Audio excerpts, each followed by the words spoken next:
Vamos relaxar, fechar nossos olhinhos, elevar nosso pensamento ao Pai, agradecer a Ele por esse dia, por esse momento que para a gente é muito especial, é um momento de interação, de estudo, de compreensão, de análise, e para que possamos refletir dentro de tudo que iremos ouvir. Pedimos a proteção de conselheiro e todos os seus trabalhadores nesse momento. Que possamos, a cada um em suas casas, esteja seus motores, orientando, comparando, tudo aquilo que para nós é incompreensível, e para eles possa nos dar o entendimento com facilidade, com muita emoção, para que possamos sair daqui melhor do que entramos, para que possamos sair daqui mais fortalecidos diante de tudo que Jesus traz para nós. Pois é o seu Espírito, sempre em nosso mestre querido e amado. Rogamos à Mãe Santíssima a vossa proteção também e a todos as espiritualidades da vida, e fique conosco agora e sempre. Graças a Deus. Graças a Deus. Graças a Deus. Obrigada, então, Miriam, pela sua prece, pela sua colocação. E vamos agora ao nosso tema de hoje, que é gigantes e pigmeus. Então, a nossa página é a página 144, que tem sobre título Gigantes e Pigmeus.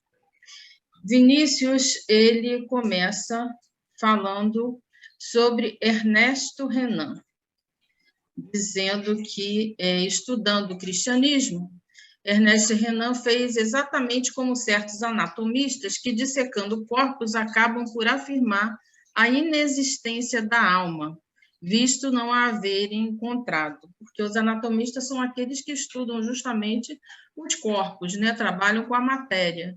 E se ficar só na matéria, realmente não vai encontrar nada além da matéria, né? E aí vamos ver quem é Ernesto Renan, né? Porque para a gente saber por que Vinícius está falando isso, a gente precisa saber quem foi, né, o Ernesto Renan, para poder entender essa colocação de Vinícius. Então, Ernesto Renan foi um filósofo, historiador e um escritor francês, né, do século XIX, século da razão.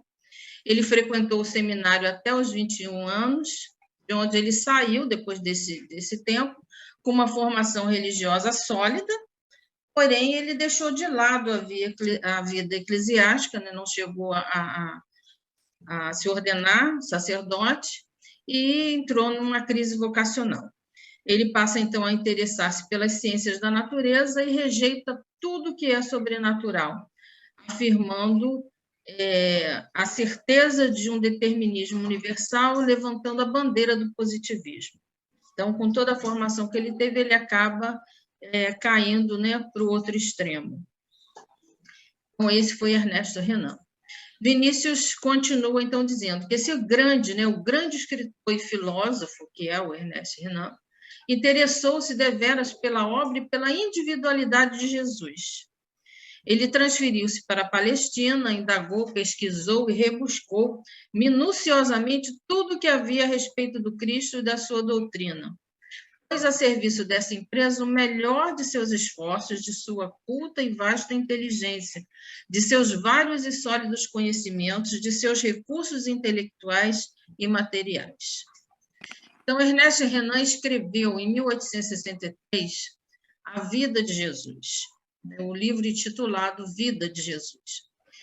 E a intenção de Renan, ao realizar essas pesquisas, era, de fato, encontrar um indivíduo histórico, né, de feitos históricos, simplesmente humano, desconsiderando como Messias dotado de traços transcendentais. Então, para Renan, o marco do Cristo vem do seu intelecto, da sua inteligência e não da sua transcendentalidade. O autor, Jesus, fora mais amado do que ele amou. Esperava que, amando as pessoas aí passariam a amá-lo. Característica tão típica do ser humano. Algumas coisas que eu tentei ler, é até difícil de ler para a gente, sabe? Colocar que Jesus foi mais amado do que amou já é uma coisa bastante difícil, né? E outras. Então, Renan cai nesse extremo, né? Ele quer um Jesus simplesmente humano, histórico, desconsidera toda a parte espiritual.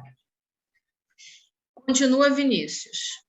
Não obstante o fato doloroso, Renan não lobrigou, quer dizer, não enxergou o espírito do cristianismo. Anatomizou-lhe a estrutura, talvez como ninguém, mas não conseguiu penetrar-lhe a essência. Contornou o exterior em todas as suas minudências, sem descobrir, todavia, uma pequena frincha que lhe permitisse vislumbrar os esplendores internos. Pisou a terra onde a árvore da redenção foi plantada, mas não lhe colheu fruto. E se o fez, deixou de saboreá-lo, porque não foi além da casca que o envolve. Escapou-lhe a alma daquela doutrina cuja sombra projetada no mundo ele soube esquadrinhar com tanto escrúpulo, com tanto zelo, com tanta dedicação. E aí Vinícius pergunta, né? Onde estará a causa desse fato? Por que Renan cai nisso? Que requisito faleceria aquela privilegiada inteligência? Quando é certo que homens inscientes, quer dizer, ignorantes e rudes, se inteiraram de verdades e da vida do cristianismo. Quer dizer, Vinícius coloca tantas pessoas simples, ignorantes, rudes, conseguiram enxergar a verdade. Por que Renan, tão inteligente, não conseguiu? E aí Vinícius diz: a razão está nas palavras de Jesus. Quem não se fizer pequeno como as crianças não entrará no reino dos céus. O requisito que Renan se esqueceu de reunir os múltiplos que possuía é a humildade. Ele dispunha de muitos e preciosos predicados, faltando-lhe todavia, o principal, diz Vinícius. Aqui nós nos reportamos no capítulo 7 do Evangelho segundo o Espiritismo, que justamente Kardec dedica todo esse capítulo aos bem-aventurados os pobres de espírito, ou seja, os humildes. Lá no item 2, ele diz: por pobres de espírito, Jesus não entende os desprovidos de inteligência, mas os humildes, tanto que ele diz ser para estes o reino dos céus, e não para os orgulhosos. Os homens cultos e inteligentes, no entender do mundo, formam geralmente tão alto conceito de si próprios e da sua superioridade, que consideram as coisas divinas como indignas de lhes merecer atenção. Eu trago aqui agora Mário Sérgio Cortella, que é um filósofo contemporâneo, né, no nosso tempo. Achei esplêndida a colocação de Mário Sérgio Cortella, falando de uma pessoa humilde. Inclusive, ele estava falando de Paulo Freire, que para ele foi uma das pessoas mais humildes que ele conheceu. E aí ele diz o seguinte, era interessante ouvir, né, lá no YouTube a gente ouve ele mesmo recitando isso, que é muito gostoso de ouvir, mas eu trago aqui e vou ler. Ele diz o seguinte: uma pessoa humilde é aquela que sabe que não sabe tudo. É aquela que sabe que não é a única que sabe. É aquela pessoa que sabe que a outra pessoa sabe que ela não sabe. Aquela pessoa que sabe que ela e a outra pessoa saberão muitas coisas juntas. É aquela pessoa que sabe que ela e outras pessoas nunca saberão tudo o que pode ser sabido. Olha, ele é aplaudido de pé. É interessantíssimo esse jogo de palavras para entender o quê? Não sabemos tudo, o outro não sabe tudo, o outro sabe, inclusive, que a gente não sabe, e a gente sabe que o outro também não sabe. Nós vamos saber junto e juntos nunca saberemos tudo. Muito lindo isso, achei esplêndido essa colocação dele. Ele ainda diz, né, que a palavra humildade vem do latim humus, que quer dizer terra fértil, o solo sobre nós. E aí ele coloca, né? Nós estamos todos na mesma altura. Como os terras, estamos todos no mesmo solo, na mesma altura em termos de quê? De dignidade, de importância e de possibilidade. Está todo mundo na mesma altura. Isso nos faz humildes. Ninguém é mais que ninguém. Vinícius continua. Com humildade se obtém o testemunho do Espírito, sem o qual ninguém adquire a certeza da imortalidade e dos destinos que nos aguardam. Não basta saber, é preciso sentir aquilo que se sabe. As verdades do céu falam tanto ao cérebro quanto como ao coração. Os mensageiros dessas revelações dão-nos testemunho íntimo de que elas são de fato verdadeiras. Daí a fé inabalável, daí a convicção irredutível, desafia todas as emergências difíceis, todas as conjunturas perigosas, todas as chamadas fraquezas da carne. Ainda lá no Evangelho, no item 2, bem-aventurados os pobres de espírito, Jesus ensina que ninguém é admitido sem a simplicidade de coração e a humildade de espírito, que o ignorante que possui essas qualidades será preferido ao sábio que crê mais em si mesmo do que em Deus. Nessa parte aí, dos itens 3 ao 5 do Evangelho segundo o Espiritismo, no capítulo 7, tem 3 passagens do Evangelho interessantíssimas, né, que nós não vamos aqui porque não temos tempo para isso, mas que é interessante depois até a gente reler e refletir. Primeiro, os discípulos perguntando a Jesus quem é o maior no reino dos céus. Aquele, né, disse, quem é o maior, quem é o maior? E Jesus se retrata novamente a questão da criança. O maior no reino dos céus é aquele que se fizer tão simples como uma criança. O pedido da mãe, os 2 filhos de Zebedeu, que quer que ponha um na direita e outro na esquerda. E é muito interessante quando Jesus diz que não pode fazer isso, que não cabe a ele colocar ninguém à direita ou à esquerda. Ou seja, e também não cabe a gente pedir pelo filho ou por ninguém, porque isso é merecimento. Isso é merecimento. Nós é que temos que alcançar o nosso local, o nosso lugar. É lindo isso. E, por último, a parábola onde Jesus, né, ali visitando o fariseu, e vê todo mundo querer escolher os lugares primeiros, né, que está na frente, e Jesus conta ali, olha só, quando vocês forem num lugar, escolhe o último lugar, não escolhe logo ir lá para frente, não, para você não passar vergonha, às vezes de ser chamado, olha só, o teu lugar não é aqui, tu tem que ir lá para trás. Então, enfim, todas essas passagens, qual é a lição que Jesus nos quer dar? Todo aquele que se eleva será rebaixado, e todo aquele que se humilha será exaltado. Vinícius continua.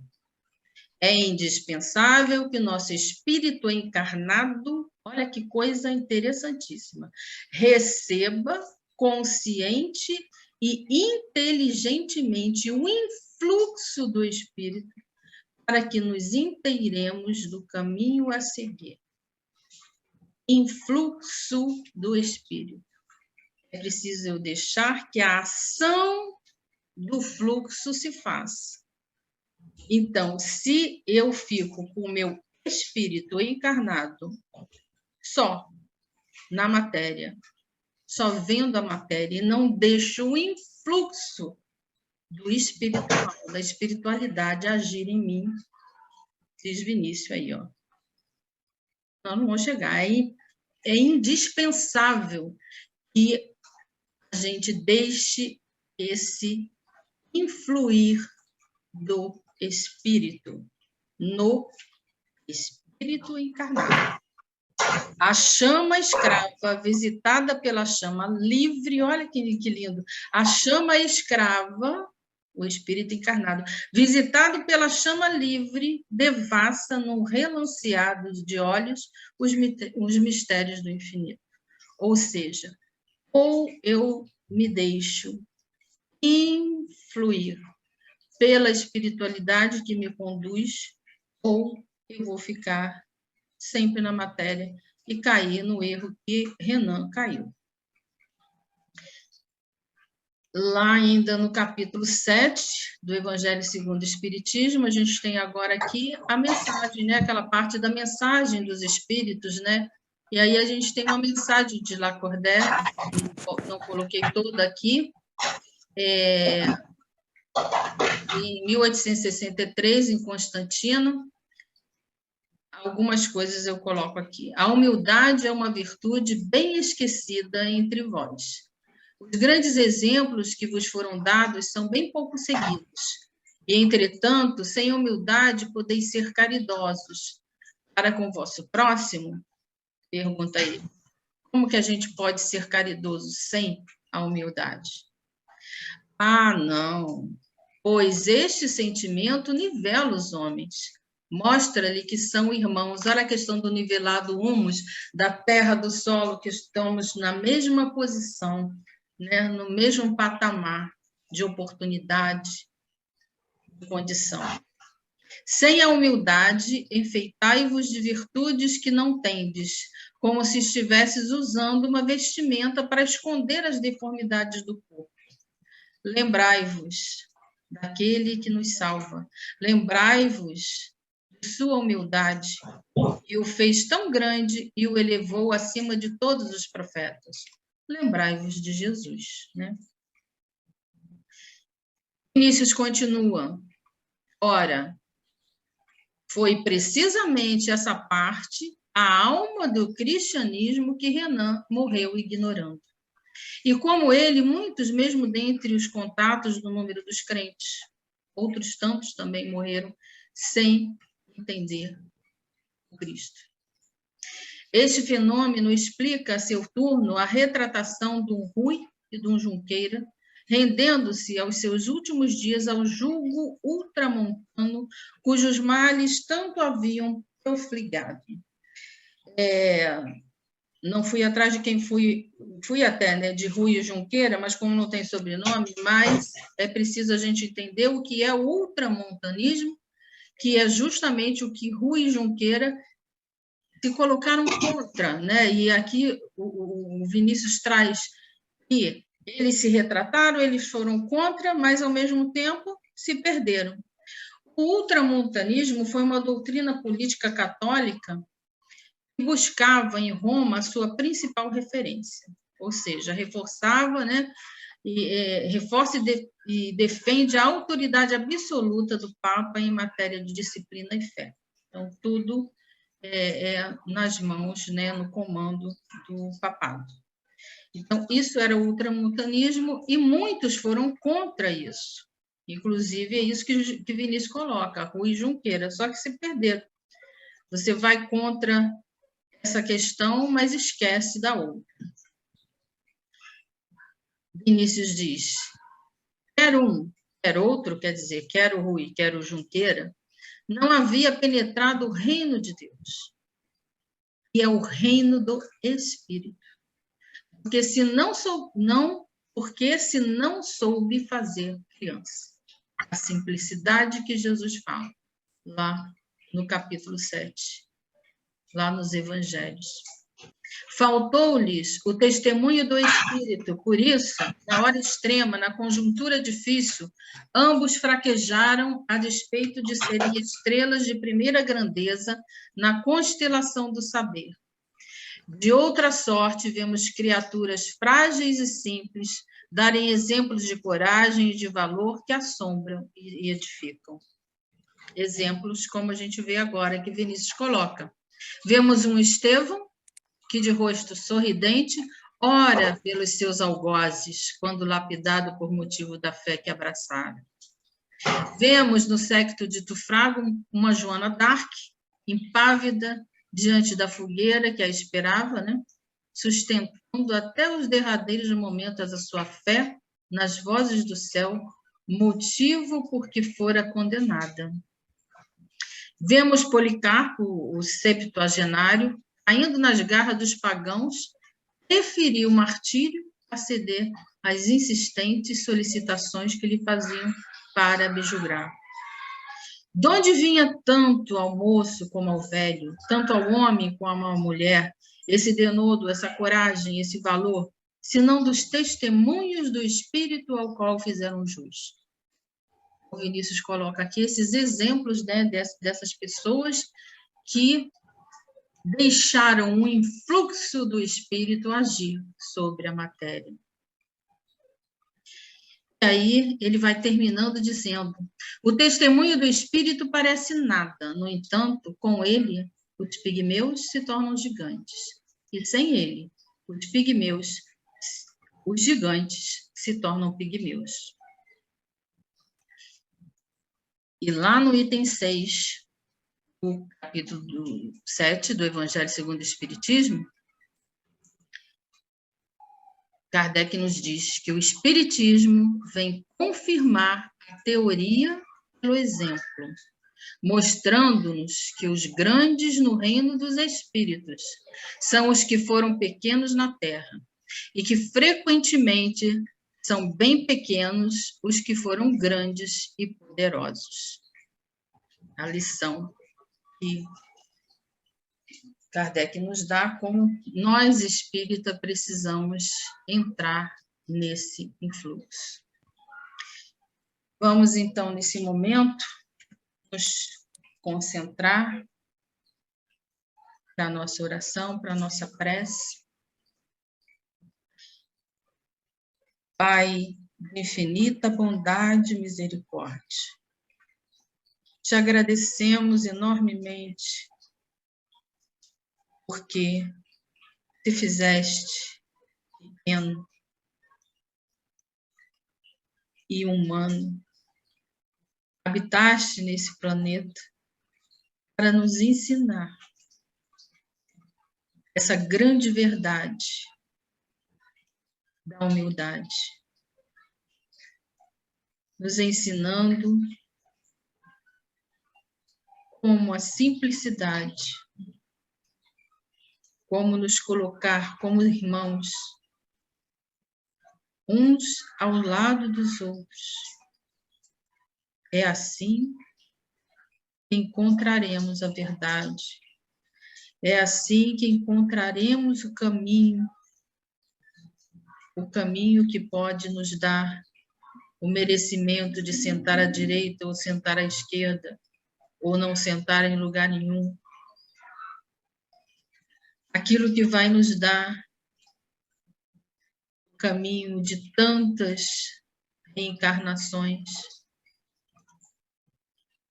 com mais ou menos sofrimento, depende de nós. Ó Pai querido, com certeza sabemos disso. E por isso confiamos a Ti as nossas vidas, para que faça em nós, para que faça através de nós aquilo que queres que façamos. Dai-nos, Pai, sabedoria, discernimento a cada instante, para entender como agir, como proceder, como ajudar, como estender a nossa mão numa caridade profunda, fazendo do amor ação concreta. Olhai, Senhor, por cada um de nós, especialmente os mais sofridos. Olhai por todos aqueles que não encontraram ainda o sentido da vida, aqueles que estão perdendo cada vez mais o sentido da vida, querendo até tirar através do suicídio. Olhai, Senhor, por todos aqueles que não creem. Olhai, Senhor, por todos aqueles que sofrem o desemprego, o desabrigo, a humilhação da matéria. Que deixemos o influxo do Espírito agir em nós. E assim, nessa profunda entrega das nossas vidas a Ti, queremos dar o nosso graças a Deus.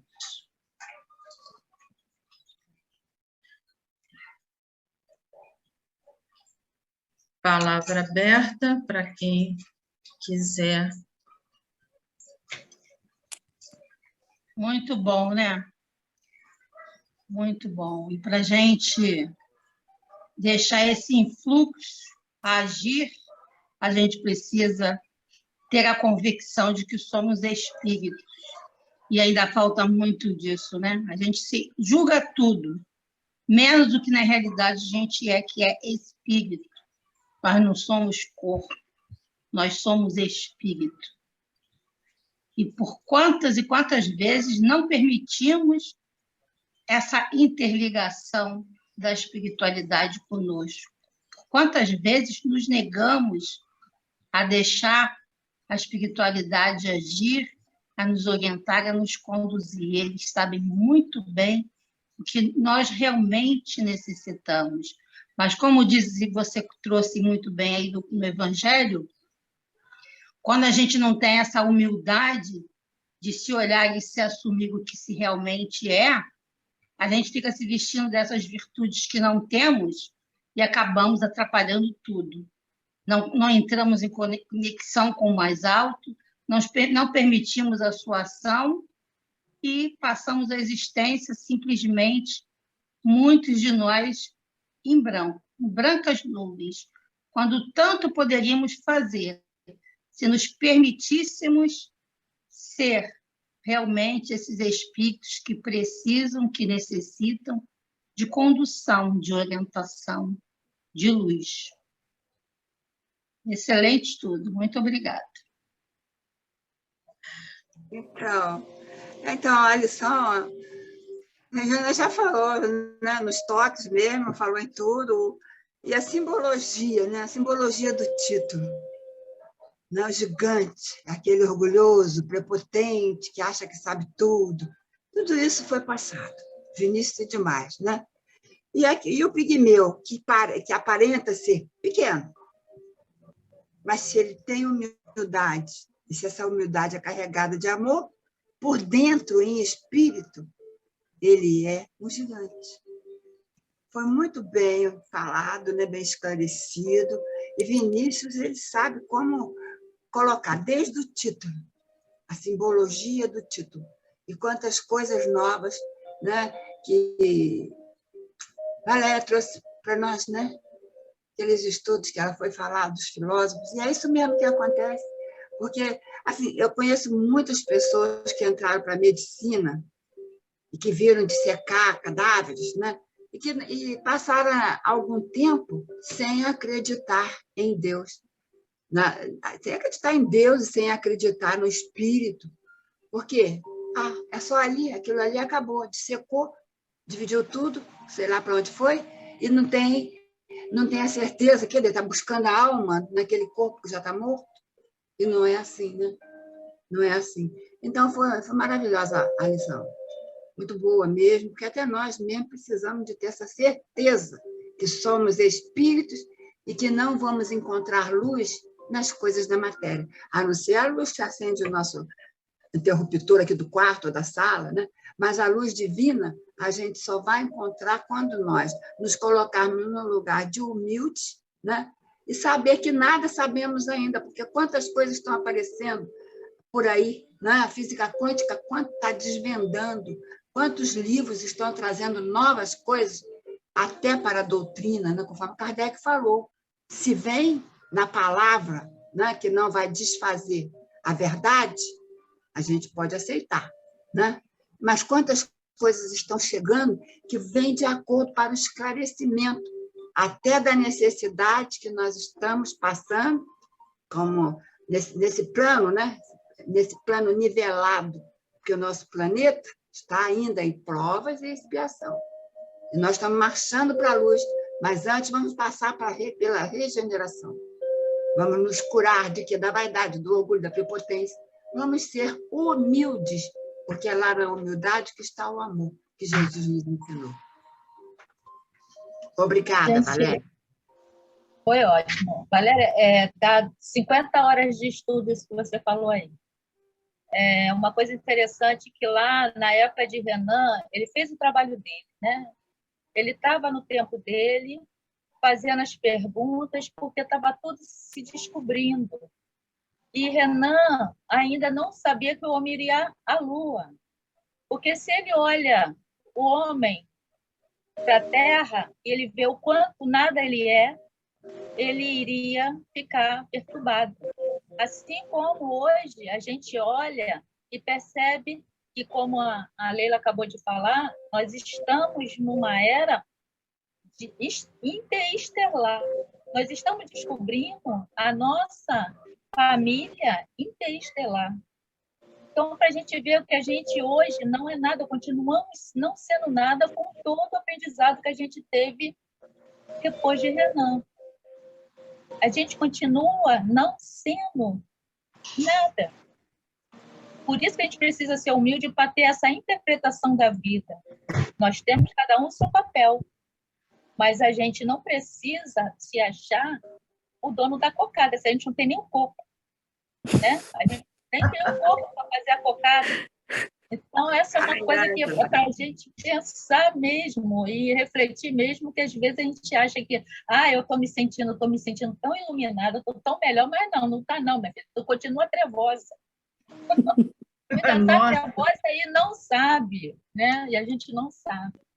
Eu adorei. Olha, eu tenho coco, hein? Só não sei fazer a cocada. O coco eu tenho, só não sei fazer a cocada. Eu estou procurando coco. Estou procurando coco, meu Deus. Vai na do Cortella. Juntos saberemos.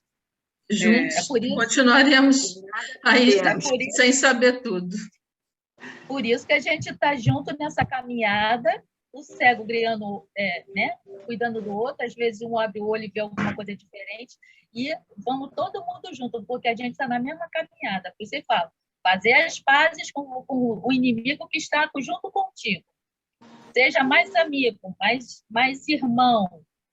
Vem junto com ele, dá a mão a ele, porque vocês juntos vão conseguir desvendar o indesvendável, né? A gente vai conseguir entender aquilo que ainda não temos capacidade de entender, porque quando um enxerga o cisco, o outro pode ser que veja a pedra para a gente não tropeçar, e assim nós vamos, juntos e caminhando. Eu que agradeço, o estudo foi muito, muito, muito bom, né? Sempre foi ótimo. A gente que faz aprende muito, né? E obrigada a vocês todos. Só gratidão. Tem um minutinho aí, então, até quarta. Estaremos de volta. Beijos a todos. Quem é